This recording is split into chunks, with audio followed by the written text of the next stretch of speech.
So, The Witcher 3, The Wild Hunt is still very much a game in the Witcher series. It's not, despite the open world stuff, drastically different to The Witcher 2. It's still got the same kind of dark elements in the story. The combat still feels quite similar. I don't get on with the combat in the Witcher games. It's Yeah. functional. Yeah. I don't like. It's not. I'm not saying like I can't do it. It never feels fun to me. Yeah, there's definitely a bit of that. We'll get onto the combat. There is like one kind of major addition to it, but relatively speaking, it seems to play quite similar fashion to The Witcher 2. But yeah, so in terms of the story itself, so it's interesting to think that, so with The Witcher 2, that was the first game to ever be released on a console in the series. It came on the 360. Yeah.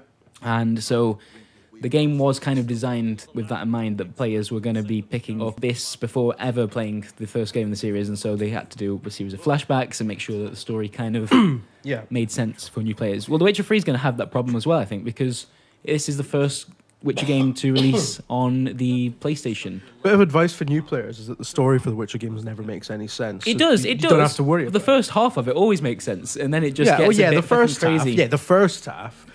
Yeah, so the Witcher 2 Assassin of Kings, right? There's a guy going around assassinating kings. You need to stop him. That's how the story begins. It just kind of evolves into something that maybe requires a bit of understanding of the politics and the there's a big war geographical going on locations with of these ghosts, and you've got and then you're like, what the like.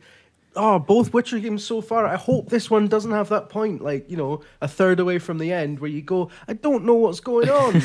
Oh, I can't tell you that. I absolutely can't. I've only played the start of that game, really. So you've played the good bit, and it definitely makes sense so far. And yeah, this is going to, by the sounds of it, be kind of the finale of the Geralt trilogy, I guess. Yeah. They haven't necessarily said whether or not this is the last game we'll see him in, because it does sound like there's going to be more Witcher stuff later down the line. I spoke to some of the Witcher 3 guys at E3 last year, and there was when I asked about the possibility of games after this, there was a hint, a tantalizing suggestion that it was very clear, this is the end of Geralt's trilogy.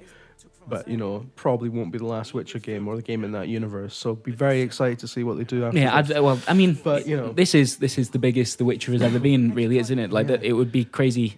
I'm really looking forward to seeing actually how CD Projekt does sort of the big open worlds and stuff, because they've not quite done that yet. They've had big areas, but it's been more of a BioWare structure up till now. Okay, well, yeah, let's start talking about the open world stuff, because that is the big selling point of Witcher 3. It's kind of the past games have been quite linear. You have areas to explore and zones to kind of wander around and do things in different orders, but the gamer always knows kind of roughly what stage of the game you'll be seeing certain things in terms of what level you'll be and whatever. And so, interestingly, the enemies don't scale with your level in Witcher 3, so you'll maybe encounter creatures that you just can't fight until later on, similar to like in Dragon Age Inquisition, when you have to come back for like some of the big dragon fights later. Yeah, level scaling is a terrible idea that they should not do anymore. It makes sense in theory, doesn't it? It's just it also sometimes means that you don't really feel like your character's progressed, hasn't gained strength throughout your you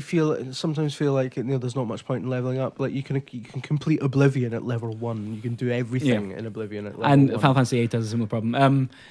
So that seems to make sense. The actual, once again, the structure of it doesn't feel drastically different to The Witcher 2, though. Despite you have these big areas to explore, and you are rewarded for exploring. You'll come across maybe like secret caches of loot. Maybe you'll follow a trail and see that some people have been killed there, and they've dropped some items that you can pick up. And I definitely ran into that a few times. And there are kind of side quests that you just blatantly just stumble into just because you were wandering around and having a look at all the nice scenery. Which is definitely a big part of this game now. But that being said, there are still definitely these kind of quest hub areas as you'd be used to in The Witcher 2. So when you start the game, there's a village that you get to, and the majority of the questing in that area seems to be centered around this village and a little outpost further out of it. There's notice boards that kind of point you in the right direction to go and look for things, and to an extent that is shown on the map as well. So you'll get, once you've kind of started a quest, you can track it and they'll see on the map where exactly you need to go. And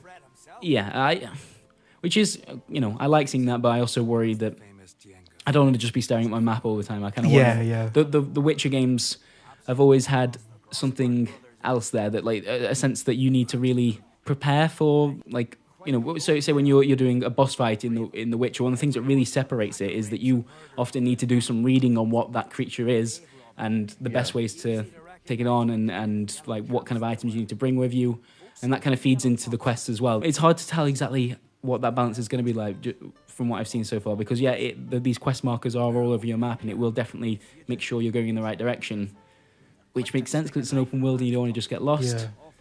I mean, there's certain concessions that have to be made, I guess, when they've got a more open world design to it, because, I mean, you've got kind of you got some games in the past would just sort of give you a location and describe what was there, and so you have to go to the third tree stump on the left, and then and that can be, I mean, while sometimes that can be brilliant, other times that can just be irritating. Yeah, so definitely. I'm kind of not sure where exactly they fall on that scale. There's definitely elements of both. But given their track record as developers, I think they certainly never underestimate the player's intelligence. Yep, and they never talk down to the player. So I very much doubt that The Witcher 3 is going to have anything in it that feels that handholdy. I guess just necessary information. One kind of thing they have added that maybe is a little bit handholdy, but once again, is sort of required for how big the world is that Geralt now has something called, and I think this was actually the name of it,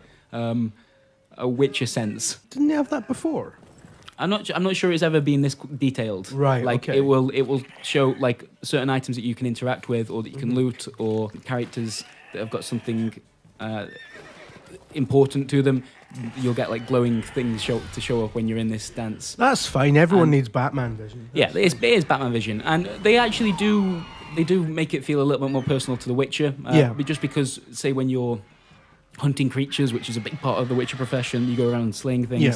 There'll be moments where you need to track the creature or track someone that's interacted with it, and you'll be following a trail, examining things along the way, and it definitely adds to the sense that Geralt really understands how this world works and is a hunter himself. Which is kind of nice. But maybe I just kind of wish it wasn't called Witcher Sense. It does feel a little bit Batman, doesn't it? And so open world, you're definitely encouraged to do lots of side questing whilst you think about the main quest as well, just because you need to make sure you're leveling up enough and gaining the right gear as well. So rushing through the main quests isn't necessarily the best idea. And they seem to be quite aware of that from the start. It's all sounding very good so far, yeah, Brett. You've got a horse called Roach, which is nice. But actually, the best thing about Roach the horse, other than his name, is that you can, when you're on like a road, the horse will just kind of follow it at a good pace. So you're not having to worry too much about the controls, because he's a little bit clumsy sometimes. Yeah. And you're not just going to, you can kind of be concentrating on other things, and you can actually fight whilst mounted as well. Yeah. And it's kind of, so do you see that recent kind of demo for the new Zelda game where they're talking about how weird it is that when horses just run into things, because that isn't how that would work. There's an element of that in The Witcher 3 actually, which is quite nice. That's cool. There's parkour, you can jump around things and climb things. Which is on the horse? No, this is Geralt himself. The horse, from what I can see, can jump over things, but it has that kind of Elder Scrolls like jump. Where it's very like jarring. And I don't know, the parkour itself isn't particularly great either, just because the movement in Geralt's movement throughout the game, this really goes into the combat as well, and I think we'll get into that in a second. His movements are very, very heavy, aren't they? Like that definitely really does show up in these parkour elements. Yeah. When you're kind of doing these big dramatic jumps and it doesn't quite work how you think it's going to, or it's not quite as fluid as you'd like. And the combat itself also has elements of that. It just did feel very, very similar to The Witcher 2. The addition I mentioned earlier is the fact that you now have a crossbow. And I like that Geralt makes a little bit of a joke about that when you receive it, because another Witcher gives it to you. And he's like, well, this isn't very traditional, is it? Because the Witchers are always about the two swords and then using a little bit of magic through their signs. You receive it just before a big kind of boss fight where you've been tracking this griffin, and it made the fight a lot more enjoyable because the Griffin kind of flies into the air and then does these big swooping attacks towards you, and you have to try and stand your ground and just hit him with a crossbow before he lands. And that was kind of made the whole thing a little bit more dramatic.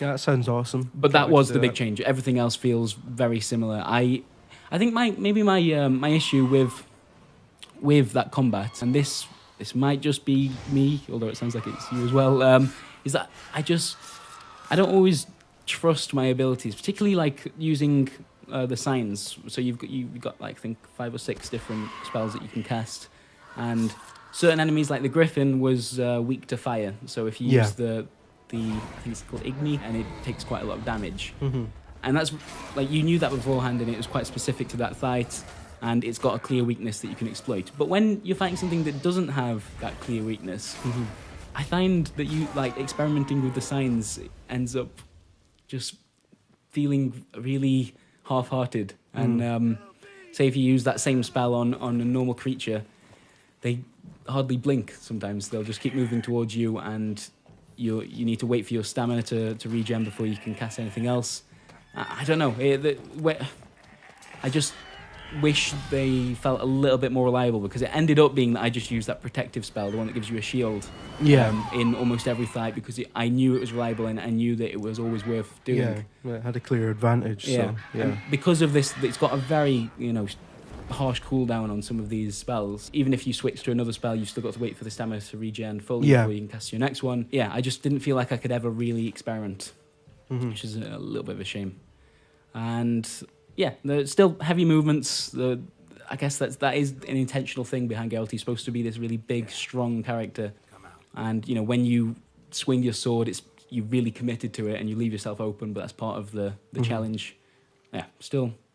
Yeah, it sounds very much, well, I don't want to say more of the same disparagingly, but yeah, it sounds like it's very characteristically a Witcher game. Yeah, I wasn't surprised by it that much. That's not necessarily a bad thing either. It's definitely what I kind of thought a Witcher game with open world elements would be. It's very close to what I was expecting, and that turned out to be a good thing, because this is a very interesting series. It's a very adult RPG. The first scene does start off with a bum. You see a bum within moments of booting up The Witcher 3. And, it's very bloody and gory. I think The Witcher 2, I think the series got a lot more mature than the first Witcher game. Right. Because in the first Witcher game, when you were rewarded by having sex with a character with I never really got playing trading cards that popped up on the screen, which had like a painting of the character and the buff remember and this stuff. now, yeah. But that was a bit silly. But I think it. I think past that. one of the maybe a big change here then in that side of the game is that Yennefer, who is, if you know your Witcher lore, Geralt's wife that went missing due to the Wild Hunt. It's in the name of this game. Might have something going on there. Yeah. You start the game by searching for her, and she is this woman that Geralt's clearly very much in love with. And yeah, I feel like that's maybe going to be a little bit more personal than just meeting random strangers that want to have sex with you along the way. Yeah. Although there's probably going to be a lot of that as well, I'd imagine. Well, I was not propositioned by anyone whilst playing Jim. I can tell you that. Confirmed. Yeah, it's still really gory and still very, very morally grey. There's going to be a little spoiler here about a very minor side quest that doesn't affect the rest of the game, but I kind of want to just explain it because it's a really good example of what The Witcher is all about. So in that first village that we encountered, and that village, by the way, it's obviously been inspired by medieval Britain, similar to like the Fable series, except all the characters are absolutely gross. Like the NPC dialogue that you'll just hear as you're walking along is just absolutely wonderfully dirty. That sounds incredible. Yeah, that was cool. But so what I ran across a dwarf who'd had his workshop burnt down because he'd been smithing for an army that this village saw as the enemy. There is still a definite plot going on there about racism towards non-humans and everything. Yeah. And that plays into it. And anyway, you do a bit of investigation, you go into Witcher Sense, you do some tracking, you find out eventually that it's this kind of drunkard that's been hiding in another house in the village. You confront him, and he tries to bribe you, so that the dwarfs ask you to find whoever it is and bring it to him. And this guy that you've discovered is like, listen, I'll give you some money, please don't tell anyone.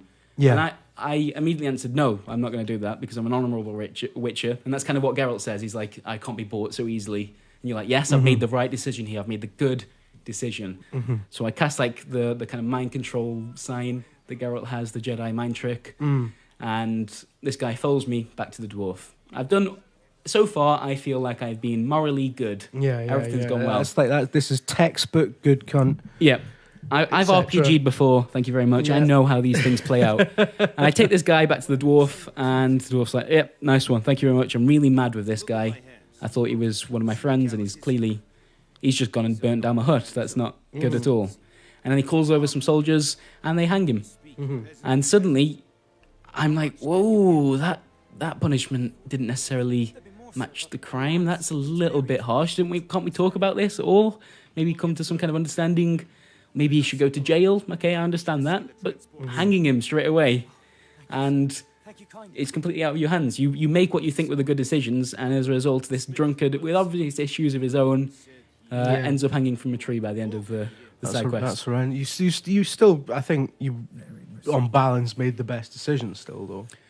Yeah, but I also felt really guilty about it, and that is The Witcher, right? It never really gives you good and bad options, and when it does, they can often be deceiving and will end up leading something else. So that telltale thing, isn't it? It's just, look, whichever path you picked, it leads to ruin. Yeah, and that's cool. Like that is really, really good, and I think we've played so many RPGs in particular in the past where there have been good and evil. Like BioWare, bless them, I absolutely adore the Mass Effect series, but they literally created two different colours. There was a blue, which was good, and red, which was bad, and that was your lot. And anyone who tried to be like in the middle, you were punished. You didn't. You earned fucking nothing. And so even within these smaller side quests, there's definitely this sense of choice. Something that I really, really missed from Dragon Age Inquisition last year. Yeah. And I was just very happy to see it here. And almost every side quest that I came across, there was not necessarily always a big choice that you'd make, but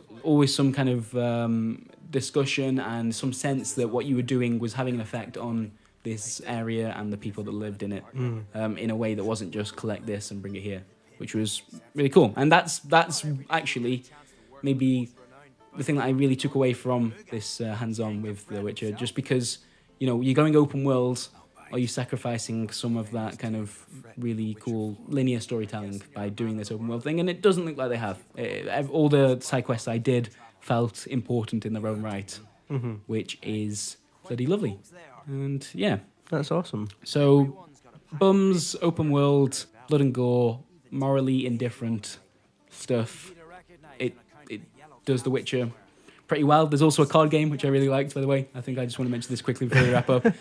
It's a little bit Hearthstone-y. I think the card game's called Gwent, but it's with more the sense that you're controlling an army of units rather than just playing individual cards.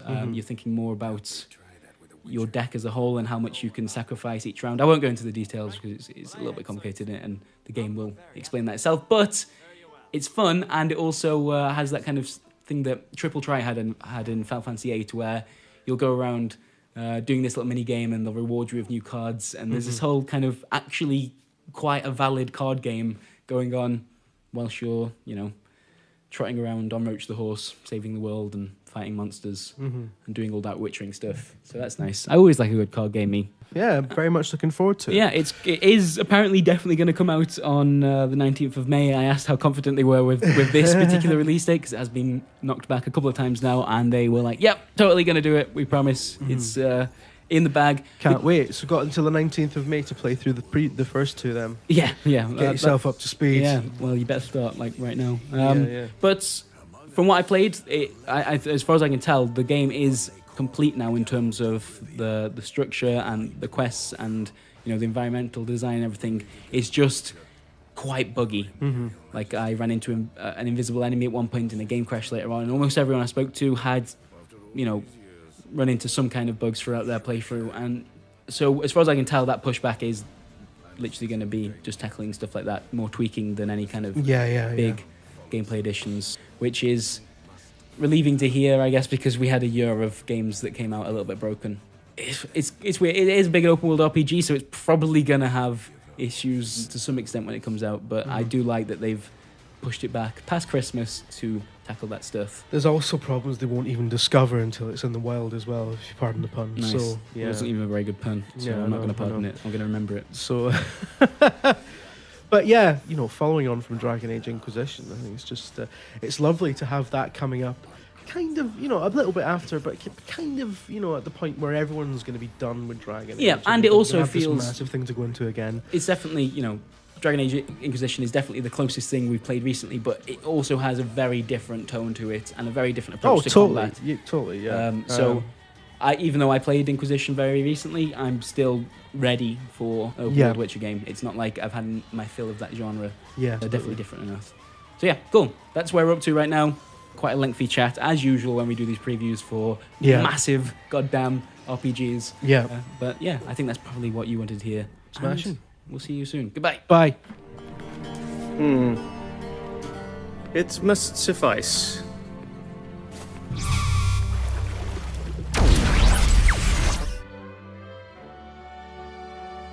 Well, that'll give you something to fiddle your diddle to, won't it? And if you want more, just subscribe.